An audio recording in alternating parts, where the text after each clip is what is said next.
예, 안녕하십니까. 예, 안녕하십니까. 회한사도입니다. 예, 오늘은 이제 또 법학용어 또 시간으로 구성요건 해당성이라고 있는데, 그건 이제 뭐냐면은 범죄 성립 요건이라고 있습니다. 범죄 성립 요건 또는 뭐 범죄 성립의 3요소라고 하는데요. 예, 한번 적어보겠습니다.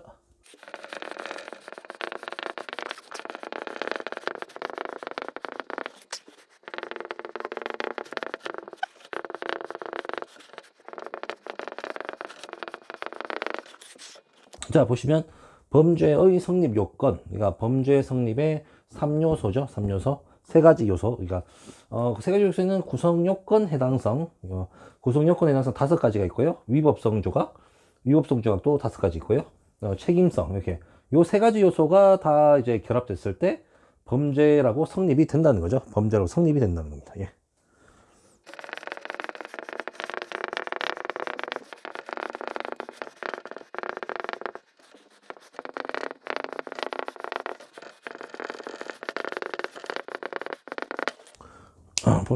보시면은 구성요건 해당성에 5가지가 요소가 있는데요. 첫 번째는 주체, 두 번째는 행위의 주체, 행위의 객체, 그다음에 보호법익, 그다음에 행위, 네 번째 행위, 다섯 번째 인과관계가 이제 구성요건의 해당성인데요. 주체는 뭐냐면 행위의 주체는 뭐 AI, 그러니까 인공지능 로봇도 아니고 동물도 아니고 범죄를 일으킨 주체는 꼭 사람이어야 되거든요. 사람이어야 그거를 이제 범죄라고 하고, 또 그다음 행위 객체, 범죄의 대상이 되는 그 객체가 동물도 아니고 뭐 물건도 안 되고 자동차도 안 되고, 그러니까 행위의 객체는 꼭 사람이어야 됩니다. 꼭 행위의 객체가 사람이어야 그 이제 행위의 주체가 이제 죄를 지었을 때 이 사람 예를 들어 뭐 이제 살인을 했다면은 이제 그 객체가 사람이었을 경우에만 주체한테 죄를 물을 수 있는 것이죠. 예. 그다음에 보호법익. 이제 보호법익은 뭐냐면은 어떤 법을 규제를 지켜야 됐을 때 그것을 규제함으로써 얻을 수 있는 이익이 있는데, 어떤 이익이 생기는데 그것을 이제 보호법익이라고 합니다. 그러니까 그거 이제 형법에서 어떤 그 사람을 또는 뭐 어떤 사람을 보호해서 그것을 얻게 되는 어떤 커다란 이익이 있기 때문에 어떤 규제를 한다는 것이죠. 어떤 뭐 범죄를 발생하지 못하도록 어떤 행위나 어떤 것을 규제함으로써 그것이 지켜지니까 어떤 이득이 발생하기 때문에 그것을 이제 보호법익이라고 합니다. 예. 자, 예를 들어서 우리나라에 이제 대통령님이 있죠. 대통령님이 있으면은 대통령님이 이제 우리 국가에서, 대한민국에서 가장 중요한 일을 하시는 분이시죠. 나라가 이제 그 국가가 잘 돌아가도록, 리드미컬하게 잘 순환되도록 돌아가도록 운영하시는 분이시기 때문에 그분을 지켜드림으로써 우리가 얻는 그런 큰 이익이 많다는 거죠. 나라가 평화롭게 그리고 순조롭게 잘 살아가려면 대통령님의 어떤 생명과 안전을 잘 지켜드리는 것이 지켜드리는 것이 우리에게 이제 큰 이익이라는 거죠. 그것을 이제 지켜드림으로써 생기는 이익을 보호법익이라고 합니다. 보호법익. 예, 뭐 예를 들어서 이제 대통령님에 비교한 거죠.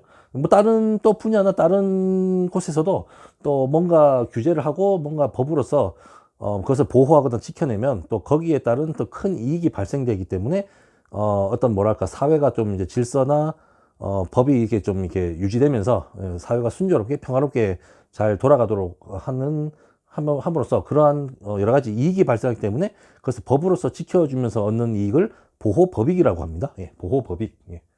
자, 그리고 이제 행위인데요. 행위는 뭐냐면은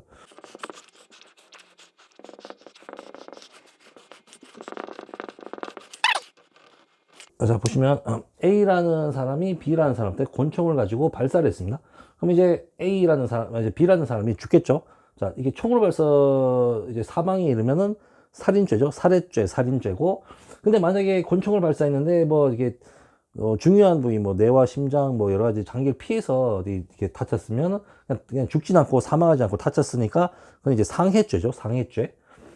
그리고 A라는 사람이 권총을 가지고 발사했는데 B를 이제 사망에 의해서 죽였는데, A라는 사람이 자기 뜻이 아니고 다른 사람한테 부탁을 받아서 죽였으면은 이제 그거는 촉탁에 의한 살인이 되고요. 촉탁에 의한 살인. 그리고 만약에 B라는 사람이 나 좀 괴로우니까 좀 힘드니까 죽여주세요, 뭐 이런 식으로 부탁을 해서 이제 권총을 발사해서 죽이면은 이제 승낙에 의한 살인입니다. 승낙에 의한 살인. 그런 행위를 이제 분별해서 해놓은 게 이제 행위라는 항목에 해당하는 겁니다. 행위. 예, 이렇게. 그다음에 인과관계가 있는데요. 인과관계. 이거는 뭐냐면 이제 A라는 사람이 권총을 가지고 B라는 사람한테 발사해서 죽이려고 쐈습니다. 쐈는데 이 사람이 권총을 발사하기 이전에 예를 들어 한 6시간 전에 죽고 있었는데 발사했으면 이 사람은 이제 후에 6시간 뒤에 발사해서 쏜 거니까 살인 미수가 되는 거죠. 살인 미수. 왜냐면은 B라는 사람이 6시간 전에 죽었는데 다른 그 6시간 전에 죽은 그 이유가 그때 있었던 뭐 다른 사인에 의한 것이지 6시간 뒤에 죽은 사람한테 쏴가지고 뭐 죽은 건 아니니까 어떤 뭐랄까 B에 대한 살인의 직접적인 원인은 아니라는 거죠. 그래서 이럴 경우에는 살인 미수가 되는 거죠. 예, 이런 거를 이제 인과관계라고 합니다. 이렇게. 예. 그리고 또 이제 행위의 객체가에서 그 대상에 따라 그 형벌의 양, 그러니까 형량이 정해지는 거죠. 예를 들어 행위의 객체가 뭐 영아나 뭐 노인이나 노약자 뭐 이렇게 약한 사람을 뭐 만약에 뭐 해하게 되면 그 형량이 더 커지겠죠. 뭐 예를 들어 직계존속일 경우에도 뭐 좀 살인이나 뭐 이거 해하게 되면 더 그 형량이 커지겠죠. 그러니까 그 행위의 객체에 따라서 또 그 형량이 또 정해지는 그런 법 작용이 있습니다. 예.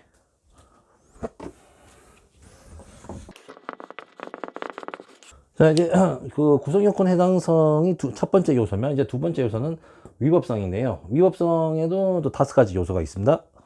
이제 첫 번째 요소가 구성요건 해당성이 첫 번째면 이제 두 번째 요소는 위법성인데요. 위법성은 뭐냐면은 법령에 명시된 헌법이나 또는 법전에 명시된 그 법조항을 어겼을 경우 사회 질서를 약간 침해하거나 무너뜨리거나 뭐 그럴 경우에 법에 위반한 경우를 이제 위법성이라는데, 근데 이제 위법성을 저질렀지만 거기서 이제 또 약간 뭐랄까 면책되는 부분이 있습니다. 면책. 그러니까 책임을 면할 수 있는 부분이 있는데 거기서 이제 위법한 행위를 저질렀지만 거기서 이거는 뭐 그래도 죄가 아니라고 이게 좀 봐주는 경우가 있죠. 풀어주는 경우가 있는데 그것을 이제 위법성 조각이라고 합니다. 위법성 조각. 막을 조자, 험할 조자, 이거는 물리칠각자. 위법성 조각. 위법성 조각은 이제 요소가 또 5가지 있는데요. 네, 5가지 또 적어보겠습니다.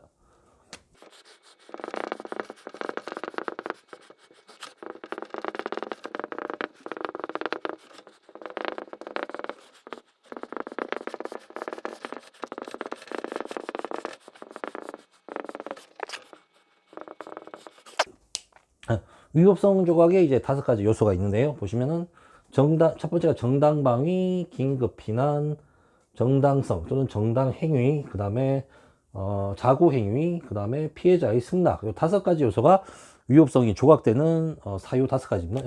요 사유 5가지. 위법성 조각 사유 5가지. 자, 정당방위는 뭐 많이 들어보셨죠? 정당방위는 말 그대로 어떤 위협한 상황에서 자신의 신체와 자신의 어떤 지인을 또는 자신의 가족을 이제 보호하기 위해서 자기 스스로 좀 위법 행위를 하더라도 좀 이렇게 자기 주변의 사람들, 자기와 관련된 사람 또 자신을 보호하기 위해서 뭐 완력을 쓴다거나 뭐 어떤 약간의 격투 기술을 써서 뭐 이렇게 약간 좀 상대방을 데미지를 주는 거를 말하죠. 예, 정당방위. 근데 이제 정당방위도 좀 과하게 되면은 또 과잉방위라 해가지고 또 그것도 과잉방위가 되면 위법성이 또 조각되지 않습니다. 그러니까 그냥 위협한 행동으로 범죄로 그냥 치부해버립니다. 예, 과잉방위. 쓸데가 없네요. 과잉방위가 되니까. 정당방위, 예를 들어서 과잉방위라는 그런 조항이 없어버리면 뭐 그냥 뭐 어느 정도로 제압만 하면 됐는데 또 그냥 또 뭐 사람을 이제 다치기만 할 정도로 해도 제압이 되는데 굳이 또 이제 사망에 이르기까지 해버리면은 그것도 이제 그 뭐 범죄 가해자도 물론 뭐 나쁜 짓을 한 거지만 그 사람도 이제 또 뭐 어떤 나쁜 상황에 놓였거나 나쁜 뭐 약간 경제적 궁핍이나 약간의 막다른 길에 다다랐기 때문에 그럴 수도 있었기 때문에 이제 국가는 그런 국민들조차도 다 이제 보호를 해줘야 되기 때문에 아무래도 과잉방위라고 해서 그걸 이제 위법성 조각에 넣지 않은 것 같습니다. 예, 그래야 이제 모든 국민이 다 보호가 되니까요. 예, 그래서 정당방위. 그리고 이제 두 번째는 긴급피난이라고 있는데요. 긴급피난은 뭐냐면은 예를 들어서 자기랑 친구랑 길을 걸어가고 있습니다. 인도로 걸어가고 있네. 저기서 갑자기 버스가 뭐 브레이크가 고장 났어요. 얘를 버스 브레이크가 고장 나가지고 운전사가 막 이렇게 막 하다가 막 차가 오니까 피하려고 인도로 옵니다. 그러면 뭐 우리가 막을 힘은 없잖아요. 사람이 차 오는 거는 힘으로 안 되니까. 옆에 또 이제 가게가 이제 또 유리로 얇은 유리가 있어가지고 그냥 이제 친구랑 이제 깨버려가지고 들어갔습니다. 가게에 들어가면 이제 또 건물이 있으니까 보호가 되겠죠. 그래서 버스가 와서 이제 팍 해서 박아도 이제 목숨을 구했습니다.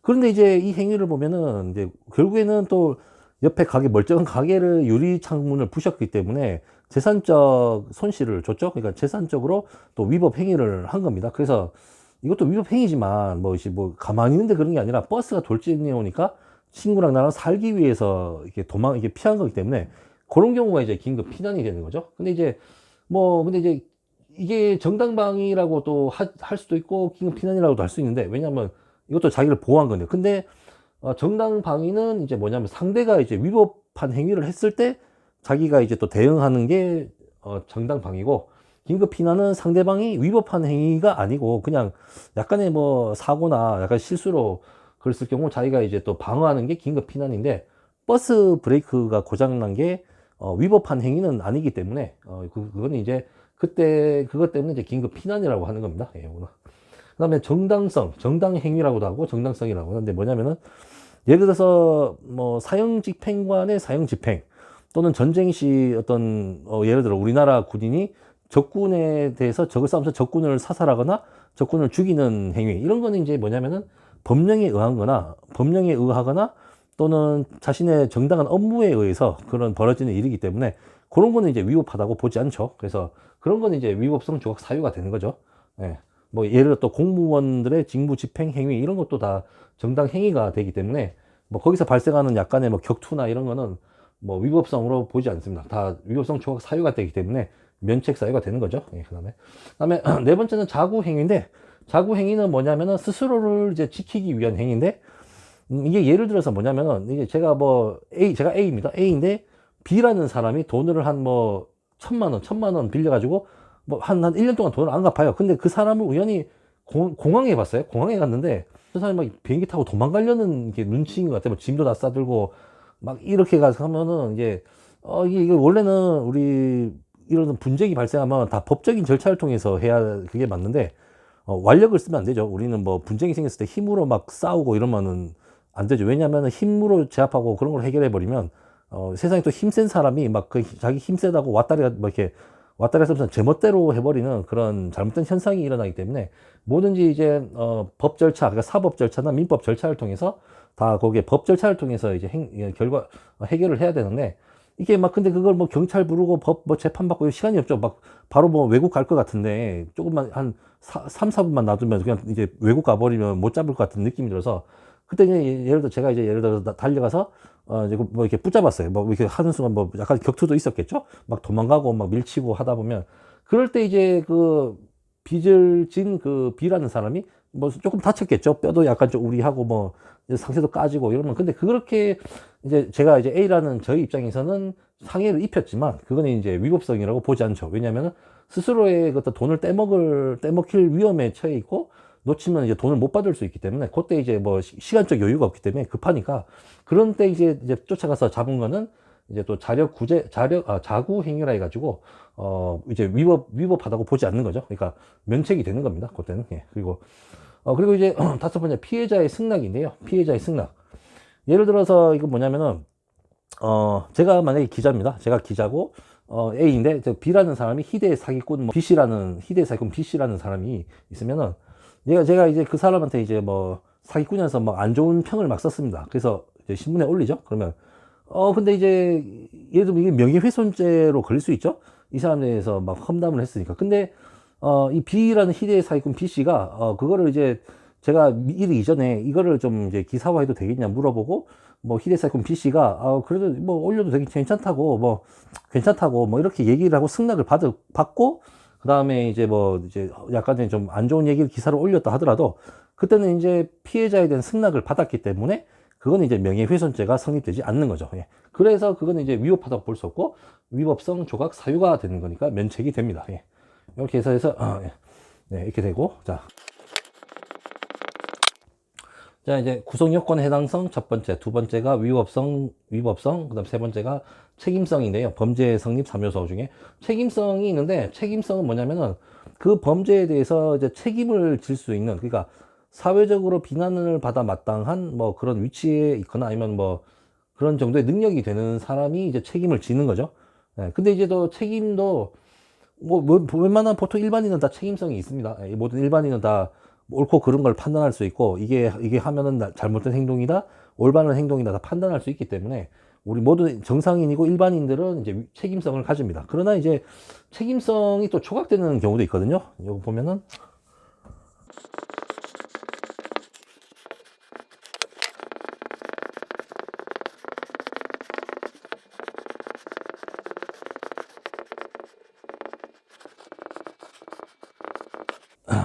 자, 자 보시면 책임성 조각 사유라 해가지고 요 세 가지가 있거든요. 요 세 가지에 해당되면은 또 면책이 됩니다. 뭐 이제 책임성이 없다고 저 재판부에서 이제 판단을 하거든요. 그러면 첫 번째가 만 14세 미만 만 10세 미만 미성년자, 두 번째가 심신상실자, 세 번째가 강요에 의한 행위. 이게 자, 만 14세 미만 미성년자들은 아직 어리고 뭐 아직 뭐 사회생활도 안 해봤고 어떤 또 신체적으로도 아직 뭐 이렇게 뇌가 다 발달 다 완전히 못했기 때문에 또 공부도 뭐 이제 해봤자 중학교 1학년 수준이죠.